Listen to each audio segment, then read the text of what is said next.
Hey everybody, Aaron here. Welcome back to another review, because this obviously is not an anime. Today we're going to be reviewing Samurai Jack, Season 5, Episode 1. Now, when I was younger, okay, many years ago, we had on Cartoon Network some great shows. Namely, one of my favorites, it was actually my favorite even of my dad. My dad loves Samurai Jack, I think even more than I do. But one of the shows obviously I loved was Samurai Jack. I think that this was such a well done animation. It's actually done by the creator of Powerpuff Girls and several other type of shows on Cartoon Network. And you almost think that that was going to make for a kind of corny show, but what came out of that was such a great and thrilling, awesome series that was a mixture of cool action at times, kind of almost like movie-like concepts and such. It was so crazy because there's so many different like homages paid in Samurai Jack. Now, here's the funny thing. Now, Samurai Jack season 5 does many things correct, and I think many things a little off. I'll be honest with you. What we get is a little bit of backstory, but at the same time, not a lot, and I think that's a good way of doing things. But at the same time, some questions are not asked, and I really, really want to know what they are.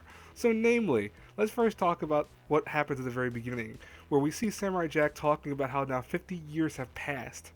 50 since, he's come to the future, essentially, from the past. And he doesn't age. That's very interesting to me. But even more so, as time went by, something happened where, he's made new enemies along the way. Obviously, there's this new group coming along, which is a bunch of assassin girls that are being formed and bred and raised by what looks like a really devout worshiper of Aku, or at least a few worshippers of Aku. And we also get to see, and ironic parts enough too, is like Jack's first main enemy, if that makes sense. And this is probably one of the weaker parts of the episode because some things happen here where we get to see Jack. Prior to this, we see him in action a little bit in the beginning, but we notice that he doesn't have a sword, and he's using a gun. He's using a motorcycle.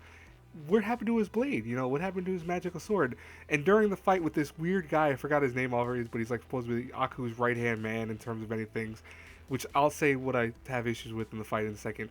But what's interesting is that we learn that apparently Jack lost his sword somehow, and it fell down a crevice, and he never got it back.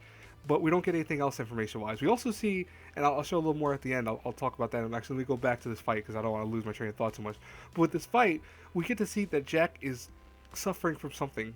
Indeed, he's suffering from what looks like some kind of weird disorder where he's starting to see flashbacks. So we saw this in the earlier parts of the episode where we saw him seeing his parents talk to him, burning alive. We see a whole bunch of dead bodies of probably villagers, but even more so in this fight, we see more villagers, and we also see this kind of samurai in the background that keeps appearing in the episode.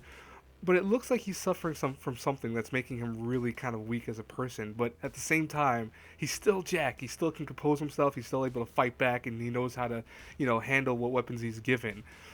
And that's the best thing about this whole show is Jack is still just as cool as he was as I remember him, even not cooler, I think, in many ways.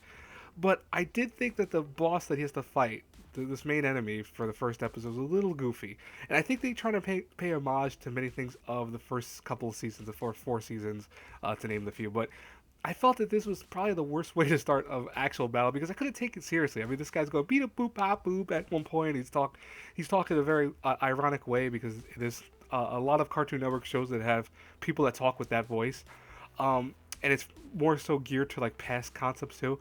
But it kind of fell flat for me. I didn't really get into that fight, to be honest with you. But let's name some other things I want to talk about. I want to talk about the animation. The animation is gorgeous. The art for this is phenomenally well done. And you can see that they really bumped up a lot of stuff like the characters, the models, everything. The backdrops really are something that are just a spectacle to hold when you actually see it.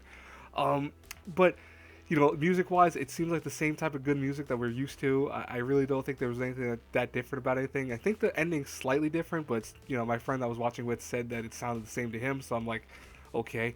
But I think for the most part, we're going to get the same stuff that we've come to know, but with age, which is always a good thing because I think what this creator of the show wanted to do was he wanted to make Jack age with us as the viewers, and that's a good idea to do because what it helps do is just that. We're not kids anymore, we're not teenagers anymore, we're adults now by the time this has come out, and we can now at least watch the show and get more of engagement out of it because we can go, oh, This is how the characters are. Oh, I remember this, but I want to see some action. I want to see some, blood. And we see some blood in this, actually, surprisingly enough. We see it with the trained clan that they're training and practicing, and they get hit from various objects, and we actually see blood from certain aspects of that, which I won't spoil if you haven't seen the episode, obviously. But you know, overall, I'll say this: this was a good way to start.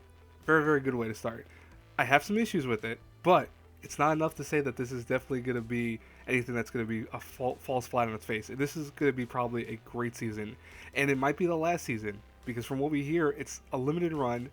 I think he's really gauging on how people react to it, if people are going to get into it. But at the same time, it looks like this probably will be the last season of Samurai Jack, which is unfortunate. But I understand that being on hiatus for at least several years already, it kind of makes sense. So I'm not really blaming him for that.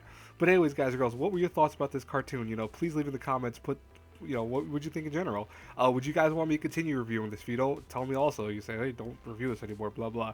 But I hope you guys will let me continue reviewing because I'm probably gonna review it anyways, nonetheless. But anyways, I will talk to you guys later. Have a blessed night, everyone. Bye bye.